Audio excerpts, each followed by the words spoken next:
देख पा रहे होंगे और आप समझ पा रहे होंगे कि हम आपके लिए किस भर्ती परीक्षा की तैयारी हेतु PYQ सीरीज चला रहे हैं, जो आपको 100% आपको एग्जाम स्टार्ट होने वाला है वहाँ पर काम देकर। आप नहीं देखें अभी तक, आपको बता दें हम आपके लिए 100+ वीडियो, जहाँ पर मैथ्स का वीडियो, रीजनिंग का वीडियो और GK GS का आपको वीडियो मिल रहा है। पर डे कवर हो रहा है मैथ्स का, GK GS का। रीजनिंग का फिलहाल बंद है, लेकिन आप जाके देख लीजिएगा। हम बिल्कुल अप टू डेट प्रश्नों को ध्यान में रखते हुए हमने कवर कराया है पिछले ईयर के प्रश्नों को, और कुछ अपडेट करके भी हम कुछ नया प्रश्न जोड़ के भी पढ़ाया है। रीजनिंग चाहे वो कोई मैथ्स हो चाहे कोई भी सब्जेक्ट। चलिए, तो आप रेलवे भर्ती परीक्षा 2025-26 NTPC group D RPF SI constable के प्लेलिस्ट में आपको 100+ वीडियो मिल जाएगा और आप देख पा रहे होंगे। हम इस वीडियो के माध्यम से आपको GK GS का पहला पार्ट मतलब 20 प्रश्नों का और सेकेंड पार्ट आपको मिलेगा 20 प्रश्नों का। पूरा आपको 40 नंबर के प्रश्न आने वाले हैं। तो पिछले ईयर 2019 में जो फॉर्म फिल हुआ था उसका पेपर आप देख पा रहे होंगे। एग्जाम डेट और समय आपके समक्ष है। NTPC की तैयारी हेतु हम आपको पिछले ईयर के प्रश्नों के माध्यम से हम आपको तैयारी करवा रहे हैं। चलिए, तो आप लोग समझ गए होंगे और आप लोग हमें देखें, फॉलो करें।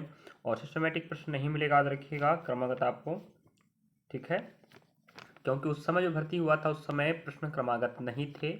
तो हम लेके चलते हैं। पहला प्रश्न देख पा रहा हूँ, आप लोग लास्ट तक बने रहिएगा। 20 प्रश्न कवर होंगे जो आपको हर भर्ती में काम देने वाला है। इसके पहले हमने अनेकों, कम से कम 40+ याद रखिएगा, 40+ हमने वीडियो बना के रखा, ओनली सिर्फ GK GS की बात कर रहे हैं। पहला प्रश्न देखिएगा, इनमें से किसने 1867 में भारत की प्रति व्यक्ति आय की गणना की और उसको अपनी किताब poverty and un-British rule of India, याद रखेंगे पुस्तक का नाम भी क्या है, poverty and un-British rule of India, में प्रकाशित किया था। मतलब वहाँ पर छापा था, या वहाँ पर हमें भारत की पहली प्रति व्यक्ति आय गणना किया गया था, उसको वहाँ पर इंगित किया गया है, वहाँ पर लिखा गया है। उस पुस्तक का नाम आप देख पा रहे होंगे, poverty and in British of India, sorry, British rule of India. यह प्रश्न एक बार नहीं आया, कितनों बार भर्ती परीक्षा में आ चुका है। और वह व्यक्ति कौन है जो इस पुस्तक को लिखे हैं, और वह व्यक्ति कौन है जो प्रति व्यक्ति आय की गणना पहली बार किए थे, याद रखेंगे। ऑप्शन डी आपका राइट हो जाएगा, दादा भाई नौरोजी। आप प्रश्न देख रहे हो, आप समझ गए होंगे, तो आंसर आप भी आपको दिखाई दे रहा है। तो इसका मतलब नहीं कि आप प्रश्न पढ़े और आंसर देख के निकल लिए। हम कुछ एक्स्ट्रा फैक्ट बताएंगे जो हम लिख कर नहीं बताएंगे, उसको सुनना पड़ेगा। तो वही कहते हैं ना, सुनना, देखना, समझना, लिखना बहुत ज़रूरी होता है। तो हम कुछ बातें आपको सुना के बताएंगे, कुछ आपको दिखा के बताएंगे। चलिए नेक्स्ट प्रश्न पर बढ़ते हैं, और याद रखें, इन्हें हम grand old man of India, मतलब भारत के वयोवृद्ध पुरुष भी इन्हें कहा जाता है, और कितनों बार पूछ चुका। अगला प्रश्न लेके चलते हैं। अगला प्रश्न आपके समक्ष होगा, अर्जुन पुरस्कार किस क्षेत्र में विशिष्ट योगदान के लिए दिया जाता है। याद रखिए, यह पुरस्कार खिलाड़ियों को दिया जाता है, प्रशिक्षकों को दिया जाने वाला पुरस्कार अलग है। यह सिर्फ खिलाड़ियों को दिया जाता है, जो खिलाड़ी लगभग अंतर्राष्ट्रीय स्तर पर, राष्ट्रीय स्तर पर और अपने अपने अनेकों चैंपियन ट्रॉफियों में अपना अच्छा सर्वश्रेष्ठ प्रदर्शन किया हो, चाहे वो कोई भी खेल जगत में हो। खेल के अनेक प्रकार के क्षेत्र होते हैं, सभी क्षेत्रों में इस पुरस्कार को दिया जाता, याद रखेंगे, जिसकी स्थापना 1961 में किया गया है। और हम बात कर रहे हैं अर्जुन पुरस्कार की, तो यह पुरस्कार खेल जगत में दिया जाता है। और हमने बताया किन्हें दिया जाता है, किसी भी क्षेत्र के खिलाड़ी को जो लगभग 3-4 साल अच्छा खेल का प्रदर्शन किया हो लगातार। समझ गए। हाँ, अगला प्रश्न लेके चलते हैं। तो हमें समझ में आनी चाहिए कि लेवल प्रश्न का क्या है, वही तो दिखाना चाह रहे हैं हम आपको ज़्यादा व्याख्या नहीं बताएंगे, हम आपको प्रश्न दिखाएंगे, प्रश्नों का लेवल दिखाएंगे, किस प्रकार के प्रश्न पिछले भर्ती में आए थे, वैसे ही टॉपिक के प्रश्न आपको हर रेलवे की भर्ती में प्रश्न मिलेगा। और अगला प्रश्न आपके समक्ष आप देख पा रहे होंगे, बैंक दर वह ब्याज दर होती है जिस पर खालिस्तान, हम पढ़ देते हैं, बैंक दर वह ब्याज दर होती है जिस पर केंद्रीय बैंक वाणिज्य बैंकों को ऋण दिया जाता है। जैसे आप पता होनी चाहिए, ब्याज दर मतलब अगर आप उधार ले रहे हो तो किस ब्याज के दर पर उधार ले रहे हो, उसे हम ब्याज दर कहते हैं। लेकिन क्या होता है, जैसे आप SBI बैंक जा रहे हो, महाराष्ट्र बैंक जा रहे हो, कैनरा बैंक जा रहे हो, HDFC बैंक जा रहे हो, कोई भी प्राइवेट सेक्टर का बैंक हो चाहे गवर्नमेंट सेक्टर का बैंक हो, आप जाओगे उधार लेना तो आपको ब्याज दर बताया जाता है। लेकिन जब जो केंद्रीय बैंक होगा, वाणिज्य बैंक होगा, जब ऋण लेता है उसे हम ब्याज दर नहीं कहते, उसे हम बैंक दर कहते हैं। ये पूछना चाह रहा है जी, और आपका अर्थशास्त्र का प्रश्न रहा। आपके समक्ष और आप देखकर चौंकेंगे नहीं। और हमने जस्ट बताया था पहले कि अप टू रिलेटिव प्रश्न जरूर पूछेगा। जैसे हमें पूछा था कि अर्जुन पुरस्कार किस खेल से संबंधित है, सॉरी किस क्षेत्र में दिया जाता, हमने बोला खेल क्षेत्र में। उसी प्रकार हर क्षेत्र में अपना अपना पुरस्कार का नाम, सर्वश्रेष्ठ पुरस्कार का नाम अलग अलग होता है। तो इनमें से कौन सा पुरस्कार भारत में खेलों और प्रतिस्पर्धाओं के कोचों को दिया जाता है? अभी हमने बताया ये खेलों से संबंधित जो प्रशिक्षक होते हैं, जो शिक्षा देते हैं खेल जगत में, खेल खिलाड़ियों को, उन्हें जो पुरस्कार दिया जाता है उसे हम क्या बोलते हैं? द्रोणाचार्य अवार्ड, या क्या बोलेंगे? पुरस्कार। ठीक है, तो पुरस्कार का प्रकार अलग होता है। साहित्य पुरस्कार अलग मिलेगा है, ऑस्कर पुरस्कार अलग होता है, नोबेल पुरस्कार अलग होता है, एबेल पुरस्कार अलग होता है।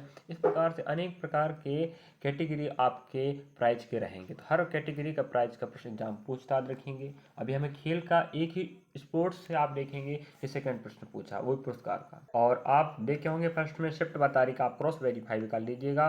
निम्नलिखित में से किस कारण को आर्कटिक हरितकरण के लिए जिम्मेदार ठहराया जा सकता है? याद रखेंगे ग्लोबल वार्मिंग, मतलब जो आर्कटिक हरितकरण हो रहा है उसका कहने का मतलब है कि जो आर्कटिक हरितकरण है उसका जो मेन कारण है वो जिम्मेदार कौन है? ग्लोबल वार्मिंग, जिसे हम क्या बोलते हैं? वैश्विक उत्सर्जन। इसका मतलब क्या? जो CO2 होते हैं, कार्बन डाइऑक्साइड होता है, CFC होता है कि नहीं, जो ग्लोबल वार्मिंग के लिए उत्तरदायी जो गैसें हैं, ठीक है, वो क्या करती हैं? गर्मी अधिक बढ़ा देती हैं। इस कारण से आपका जो ग्लोबल वार्मिंग है, या पृथ्वी में गर्मी क्या होगा? तापमान ज़्यादा होगा। तो वैश्विक उष्णन हिंदी में बोले, अंग्रेजी में क्या बोलते हैं? Global warming. तो ग्लोबल वार्मिंग क्या है? जिम्मेदार है।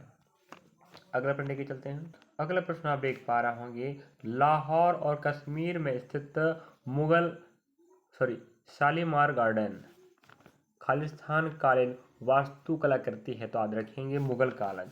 मुगल काल का प्रश्न भी हमें पूछ रहा है, गुप्त काल का प्रश्न पूछ रहा है, मराठा साम्राज्य का प्रश्न पूछ रहा है, दक्षिण भारत के चोल वंश का प्रश्न पूछ लेता है। जी तो हर वैकेंसी में SSC, bank, railway, state level, जी इन वंशों से प्रश्न अधिकांश प्रश्न पूछता है। तो मुगल वंश ने क्या करवाया था? लाहौर और कश्मीर में जो शालीमार गार्डन याद रखेंगे, वहाँ पर उस समय की जो कलाकृतियाँ हैं वहाँ पर अंकित है। इस कारण से बोल रहा है कलाकृति कहाँ पर स्थित है? तो याद रखेंगे किसने बनवाया था? मुगल सम्राटों ने। अगला प्रश्न आप देख पा रहे होंगे, भारतीय संविधान का अनुच्छेद 368 खालिस्तान से संबंधित। आपको बता दें ऑप्शन आपका बी राइट हो जाएगा, संविधान के संशोधन। अगर आपको पूछा जाए कि आर्टिकल नंबर 368 क्या दर्शाता था, हम आपको बता दें संविधान के संशोधन की प्रक्रिया। और हम आपको बता दें भाग 20, संविधान के भाग 20 में 20 के आर्टिकल नंबर 368 में संविधान में संशोधन किया जा सकता है, यह अंकित है। तो इस प्रकार से आप जो टॉपिक है महत्वपूर्ण मौलिक कर्तव्य, मौलिक अधिकार, प्रमुख भाग, प्रमुख संशोधन, प्रमुख अनुसूचियाँ, प्रश्न छपेगा और प्रमुख अनुच्छेद, यहाँ पर आप प्रश्न देख पा रहे हैं। यहाँ पर आप इतिहास, भूगोल, राजनीति, अर्थशास्त्र, करंट अफेयर, खेल, कंप्यूटर विज्ञान, सूचना प्रौद्योगिकी पूरा यहाँ पर मिलेगा। आधुनिक कंप्यूटर किसी भी कार्य को करने के लिए निर्देशों के एक समूह का पालन करते हैं। मतलब जो आधुनिक कंप्यूटर होता है, मॉडर्न जमाने कंप्यूटर है ना, किसी भी कार्य को करने के लिए निर्देशों का एक समूह का पालन करते हैं। इन निर्देशों को सामान्यतः क्या कहा जाता? तो वो आपका ऑप्शन बी राइट हो जाएगा, प्रोग्राम। क्या बोलते हैं? प्रोग्राम। ठीक है, और ये कंप्यूटर का हिसाब से आपको पढ़ना पड़ेगा, कंप्यूटर का प्रश्न भी आएगा। अगला प्रश्न आप देख पा रहे होंगे, भारतीय संविधान द्वारा प्रदत्त इनमें से कौन सी विशेषता भारतीय न्यायपालिका से संबंधित है? तो आपको बता दें अभी हमने एक प्रश्न बताया था 368 का, वो प्रश्न पूछा। अभी आप देखेंगे संविधान का जब फिर प्रश्न आ गया। अभी तो आपको 20 प्रश्नों का सेकेंड पार्ट मिलेगा। तो अगर आप दोनों को तुलनात्मक अध्ययन नहीं पढ़ोगे ना, तब तक आप पैटर्न नहीं समझ पाओगे। तभी बता चुके हैं आपको 40+ वीडियो जी के जिसके बन चुके हैं, और प्रश्नों का भंडार रखा मेरे विद्यार्थियों। विश्वास के साथ देखिए, हम आपके साथ हैं और साथ रहेंगे। 100% सही जानकारी देना हमारा मकसद है। तो न्यायिक स्वतंत्रता कहने का मतलब है, यह विशेषता पूछ रहा है किसकी? भारतीय न्यायपालिका की विशेषता। हम आपको बता दें भारतीय न्यायपालिका को स्वतंत्र अधिकार है कि वो किसी भी सुनवाई को दबाव पर नहीं करेंगे। ठीक है, संविधान के अनुसार, कानून के अनुसार व अपने विवेक एवं अपने ज्ञान के अनुसार वो है निर्णय देंगे, और किसी किसी के प्रति जिम्मेदार नहीं होंगे, वो सिर्फ न्यायिक स्वतंत्रता रहेगी उनके पास, ठीक है, अपने अनुसार न्याय कर सकते हैं, वो भी संविधान के अनुसार जो उनको अधिकार दिया गया है, जो उनकी क्या है विशेषता है। समझिए बच्चा। अगला प्रश्न आपका बी राइट हो जाएगा, न्यायिक स्वतंत्रता उनके पास। अगला प्रश्न आप देख पा रहे होंगे, भूकंप की तीव्रता खाली स्थान से मापी जाती है। और आपको पता होगा इसके जो पहले हमने शिफ्ट कवर कराया है वहां पर भी हमें क्या पूछा था, कुछ पूछा था लेकिन हमें याद नहीं आ रहा, लेकिन मापक अंतर हमें पूछ रहा है। इकाइयाँ प्रश्न पूछिएगा, मापक अंतर प्रश्न पूछिएगा, चिकित्सा संबंधी खोज पूछिएगा। मैं आपको बता दें इतिहास के, इकोनॉमी के, ज्योग्राफी के और आपके साइंस के, स्ट्रेटेजी के, जीएस के, सबके अलग अलग प्लेलिस्ट हमारे चैनल पे रखें और वहाँ पर हमने महत्वपूर्ण टॉपिकों का वीडियो बना के रखा जो एक ही भर्ती में नहीं सभी भर्तियों में काम देगा। तो आप लोग वहाँ जाके भी विजिट कर सकते हो, प्लेलिस्ट में सबका अलग अलग प्लेलिस्ट है। और जिस टॉपिक को आपको लगता है कि यार ये टॉपिक बार बार आएगा हर वैकेंसी में, आप उसका बहुत शानदार आप विवरण चाहते हो तो आप हमें कमेंट कर सकते हो। चलिए, तो हमने मापांकन सब पढ़ाया है, क्लास में जाके देख सकते हैं आप लोग साइंस में। भूकंप की जानकारी बताना पड़ता है, कुछ विद्यार्थी नए होती है कि भाई हमारे पास है तो क्या, भाई पढ़ा तो रहे वो ठीक है, पढ़ाना काम हमारा मकसद है, लेकिन साथ में जानकारी देना भी मकसद है जिससे विद्यार्थी पढ़ सके। तो भूकंप की कितना तीव्र है, कितना धीमा आया है, इसके लिए रिएक्टर स्केल का उपयोग किया जाता है, ठीक है। चलिए, और आपको बता दें भूकंप के अध्ययन क्या बोलते हैं, सिस्मोलॉजी बोलते हैं। क्या बोलते हैं? सिस्मोलॉजी। ये भी प्रश्न हमें पूछ चुका। अगला प्रश्न आप देख पा रहे होंगे, हैंडबुक ऑन फिशरीज स्टेटिस्टिक्स के 13वें संस्करण के अनुसार भारत का सबसे बड़ा समुद्री मत्स्य उत्पादक राज्य कौन सा। हमें पूछ रहा है कि भारत में सबसे ज़्यादा समुद्र से मछली उत्पादन कौन सा राज्य करता है। तो आप ऑप्शन देख पाएंगे डी, गुजरात देख पाएंगे। सभी राज्य जो समुद्र तट से लगे हुए हैं, लेकिन समुद्र से मछली पालन तो सभी राज्य कर रहे हैं, इस बात नहीं ऑप्शन के अनुसार, लेकिन सबसे ज़्यादा गुजरात करता है। ये आपका राइट आंसर होगा। और अगला प्रश्न आप देख पा रहे होंगे, और हमें इसके पहले जो प्रश्न मिला था मुगल शालीमार गार्डन का, वो भी मुगल सम्राट का था, और ये भी मुगल साम्राज्य का प्रश्न है। मैं बता ही तो दिया था ना भाई, यार जो टॉपिक बार बार पूछेगा। अकबर द्वारा निर्मित पंचमहल खालिस्तान में स्थित है। क्या अकबर द्वारा जो पंचमहल बनाया गया है वो कहाँ पर है? फतेहपुर सीकरी में। और फतेहपुर सीकरी की स्थापना या इसे किसने बसाया बोला जाए तो आप बोलेंगे अकबर ने ही बसाया, जो मुगल वंश का शासक। और मुगल वंश का तो हर भर्ती परीक्षा में प्रश्न पूछेगा। और आपने सुना होगा फतेहपुर सीकरी में बुलंद दरवाजा, क्या है? बुलंद दरवाजा। तो बुलंद दरवाजा भी प्रश्न पूछता है। और हम आपको बोलते हैं अकबर की पुस्तक का नाम क्या है? अकबरनामा, है कि नहीं पुस्तक का नाम? तो आप लोग हमें कमेंट में बताएंगे अकबरनामा पुस्तक किसने लिखा है। और वो तो आप नाम से समझ गए होंगे कि अकबर से संबंधित प्रश्न पुस्तक है, लेकिन किसने लिखा है जो आपको कमेंट बॉक्स में बताना पड़ेगा। चलिए, नहीं बताओगे इसका मतलब ये हो रहा है कि आप पढ़ने वाले बच्चे नहीं हो। हम आपके लिए तत्पर लगे हुए हैं, रिकॉर्ड क्लास चल रहे हैं पर डे। अल्टरनेट कभी कभी हो जाता, बाई चांस नहीं मिल पाता वीडियो, बट हम प्रयास कर। और बात करें मैथ्स की, तो मैथ्स की बात करें थोड़ी देर। हमने पहला अध्याय नंबर सिस्टम पढ़ाया है, लगभग 65-70 प्रश्न हमने पढ़ाया, बिल्कुल PYQ प्रश्न। जो प्रश्न या जिस प्रकार के पैटर्न के प्रश्न आए थे वही बिल्कुल आपको 100% गारंटी देते हैं, आप उनको पढ़ लीजिएगा, आपका 80% फायदा होगा अगर संख्या पद्धति अध्याय से प्रश्न आता तो। टॉपिक आप समझ के भी पढ़ सकते हो। नेक्स्ट सेकंड हमने क्या पढ़ाया? वही सेकंड हमने पढ़ाया था, आपको बता दें, हाँ, डेसिमल फ्रैक्शन पढ़ाया था, मतलब दशमलव भिन्न पढ़ाया, जिसके हमने लगभग 35 प्रश्न पढ़ाया है। इससे भी प्रश्न आएगा, गारंटी के साथ लिख के बोल देता हूँ, डेसिमल फ्रैक्शन से प्रश्न आएगा, मैं इसकी बात कर रहा हूँ। तीसरा हमने क्या पढ़ाया? बहुभुज। क्या पढ़ाया? पॉलीगन, बहुभुज। और हमने इसका सिर्फ एक पार्ट बनाया 15 प्रश्नों का। नेक्स्ट पार्ट हम बता के चले गए थे कि एक दिन शायद विराम हो जाए आपका, तो आपकी जिम्मेदारी है कि मेरे अध्याय संख्या पत्ती पढ़ लीजिएगा। 100% गारंटी के साथ कह रहा हूँ, मजा जाएगा पढ़ने में, जाकर देखो प्ले लिस्ट में। और DF मतलब होता है डेसिमल फ्रैक्शन, दशमलव भिन्न पढ़ लीजिएगा। बहुभुज भी पढ़ लीजिएगा, प्रश्न आएगा, छपेगा। और पेपर देने बैठोगे ना तब समझ में आएगा कि सर सही बात कह रहे थे, हम क्यों नहीं पढ़ ली। तो आप हमारे प्ले लिस्ट का नाम तो पता है, रेलवे भर्ती परीक्षा 2025-26 NTPC ग्रुप डी आरपी पैसे कांस्टेबल, वहाँ पर आप जाके विजिट कर लीजिएगा।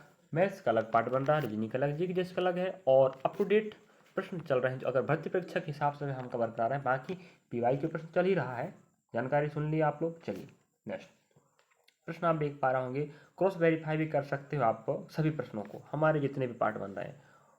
कोमागाटा मारू घटना खालिस्तान से संबंधित है, तो आद्रा का ऑप्शन आपका पहला राइट हो जाएगा। तो भारतीय स्वतंत्रता संग्राम, भारत की आज़ादी के लिए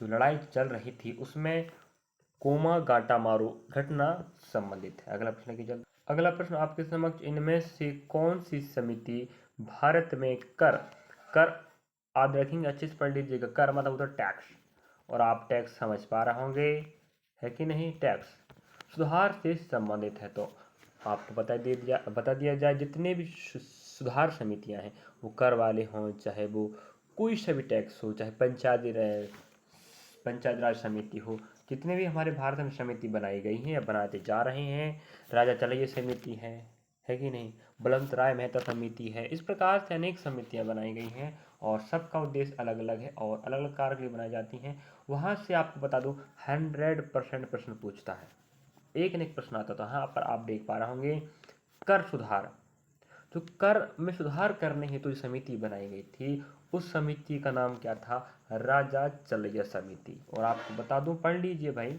वरना पछताना पड़ जाएगा बाद में कि सर आप क्यों नहीं बताए उस समय। हाँ बता तो रहे ना आपको। चलिए नेक्स्ट प्रश्न, दलदल एवं धान के खेत में इनमें से कौन सी गैस उत्सर्जित होती है। क्या बात करना चाह रहा, दलदल जहाँ पर कीचड़ हो उसी क्षेत्र को हम क्या बोलते हैं, दलदल। आप देखेंगे जब आप कीचड़ वाले एरिया से गुजरोगे तो थोड़ा सा अलग सा गंध आता है, वो गंध होता है भाई मेरे मीथेन का। तो धान की खेत हो चाहे दलदल भूमि हो, थोड़ा एक अजीब सा स्मेल आएगा कि आप कह सकते हो वहाँ पर मीथेन गैस क्या हो रहा है, उत्सर्जित हो रहा है। तो ये आपका साइंस का प्रश्न रहा जो आपको ग्रुप डी में 25 प्रश्नों में सहायता करेगा और बाकी हर वैकेंसी में। और मध्य प्रदेश के टीचर हैं हम, याद रखें आप कहाँ से हमें देख रहे हैं जरूर कमेंट करें, और आपका फायदा होता हो तो हमें सपोर्ट करते रहें। चलिए नेक्स्ट प्रश्न की ओर बढ़ते हैं और आप प्रश्नों का पैटर्न समझने का कष्ट करें। किस सब्जेक्ट से, इतिहास, भूगोल, राज्य अर्थशास्त्र, करंट अफेयर, खेल, सांस्कृतिक घटनाएं और आपका स्पोर्ट्स, साइंस, सूचना प्रौद्योगिकी, कंप्यूटर, किस से कितने प्रश्न व किस लेवल के आ रहे हैं, किस टॉपिक से आ रहे हैं, आप लोग विजिट करके पढ़ने का कष्ट करें। वैसे एग्ज़ाम तो 5 जून से स्टार्ट होगा 24 जून तक, और हम आपको बता दें 5 जून से स्टार्ट हम करने वाले हैं जीके जीएस का एनालिसिस, ठीक है, आप देखना ना भूलें। और अलग से प्लेलिस्ट बनेगा, यहाँ पर ऐड नहीं होगा। तो रेलवे भर्ती हम करेंगे, RRB, NTPC, GK GS analysis, तो आप लोग देखना ना भूलें, क्योंकि आगामी भर्ती परीक्षा में और आगामी शिफ्टों में आपको 100% साथ देगा। तो हमें नेक्स्ट प्रश्न क्या पूछ रहा था, भारतीय दंड संहिता, जिसे हम आईपीसी कोड कहते हैं, आपने सुना होगा कि आईपीसी कोड धारा, इसके तहत ये लगाया गया, आईपीसी के तहत ये धारा लगाया गया, आईपीसी के तहत हत्या का धारा लगाया गया, आपने सुना होगा। तो वो होता है इंडियन पेनल कोड, क्या याद रख लें full form, Indian Penal Code. अगर वहीं आप हिंदी में बोलो तो क्या बोलेंगे भाई, भारतीय दंड संहिता। अभी तो आपको पता होगा कि भारतीय दंड संहिता, अब उसे बी, हाँ आप लोग बताइएगा, अब भारतीय दंड संहिता को क्या कहा जाता है, क्या कहा जाता है। अब आप नहीं पढ़ोगे तो जी आपकी मूर्खता होगी, मेरी नहीं, मैं आपको समझा दिया ना, टॉपिक आया है उससे रिलेटिव प्रश्न आएगा। तो हमें पूछ रहा था हम एक्स्ट्रा फैक्ट थोड़ा थोड़ा बता रहे हैं जिससे आपको फायदा हो जाए भाई। जो 1860 में अधिनियमित हुआ, कौन, याद रखेंगे, भारतीय दंड संहिता कब लागू हुआ या अधिनियम कब लॉन्च हुआ, 1860 में, ये भी प्रश्न बनता है। का मसौदा तैयार करने वाले आयोग की अध्यक्षता किसने किया था।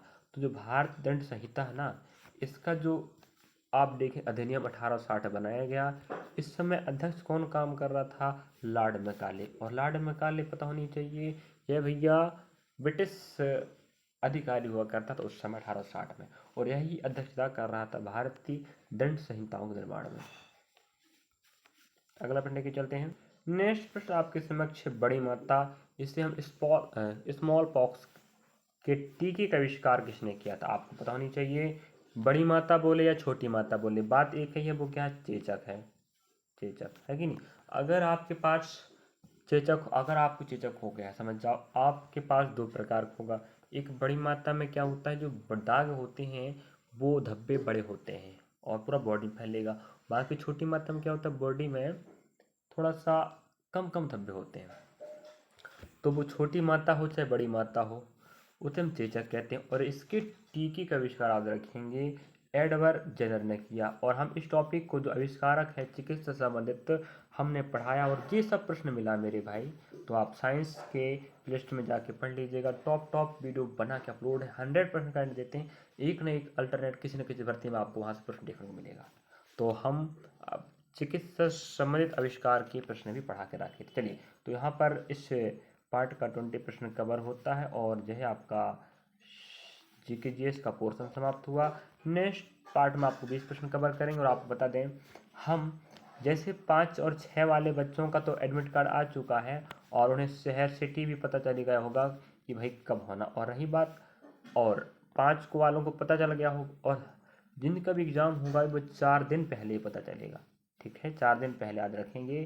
तो आप चिंता ना करें, हम आपके साथ हैं। रही बात यहाँ पर कि इस वीडियो के माध्यम से आपको हमने 100% सही व सटीक जानकारी देने का प्रयास किया, जो आपको NTPC और आगामी भर्ती ग्रुप डी और जो भी वैकेंसी SSC रेलवे की, चाहे वो रेलवे का JEE हो, टेक्नीशियन हो, RPF SI कांस्टेबल हो या ALP हो, सब में काम देगा। और मध्य प्रदेश में भी काम देगा। और आपको बताएं, हम MP आबकारी की तैयारी हेतु भी PY की सीरीज चला रहे हैं, जहां पर आप हमें जाके फॉलो कर सकते हैं। MP आबकारी आरक्षक 2025-26 PY की कक्षाएं के प्लेलिस्ट में आपको मिल जाएगा। और हमने बताया कि मैथ्स को हमने मिक्स पढ़ाया पहले, ठीक है। उसके बाद अब अध्यायवार चल रहा है भाई, तो आप अध्यायवार भी देखना चाहते देख सकते हो। बाकी रीजनिंग का फिलहाल बंद है। और अप टू डेट प्रश्न में हमने रीजनिंग का मैथ्स का पढ़ाया है। और रही बात GK/GS को, तो पर डे कवर होगा। अब GK/GS का 5 जून से हम PY को प्रश्न नहीं लेंगे, सिर्फ GK/GS का एनालिसिस लेंगे। तो आप लोग सुन लिए, समझ लिए, अपने सहपाठियों के पास साझा करें। जो विद्यार्थी पढ़ना चाहता है GK/GS का एनालिसिस या कोई भी सब्जेक्ट या कोई भी विषय, हम उसके साथ हैं। चलिए, थैंक यू फॉर वॉचिंग। मेरे नेक्स्ट पार्ट में आपको वीडियो कैसा लग रहा है आपको बता दें। बड़ी खुशी हो रही है कि मुझसे लगभग 5 से 10 विद्यार्थी पर डे जुड़ रहे हैं। मुझे बहुत बेहतर खुशी हो रही है कि मैं शायद उन विद्यार्थियों का सहयोग कर पा रहा, जो विद्यार्थी मुझसे इच्छा रखते हैं या चाह रखते हैं सहयोग करने की। हम आपको 100% सही और सटीक जानकारी देंगे। कभी कभी बाई चांस हो सकता है मिस, बाकी हम प्रयास करेंगे। चलिए, थैंक फॉर वॉचिंग और सपोर्ट बनाए रखें मेरे प्यारे विद्यार्थियों। मैं आपके साथ हूँ। रख हौसला, वो मंजर भी आएगा, मंजिल मिलेगी, मिलने का मज़ा भी आएगा। और बस स्टार्ट हो गया एग्ज़ाम रेलवे का 5 जून से। हम आपके साथ हैं, आप हमारे साथ रहिएगा।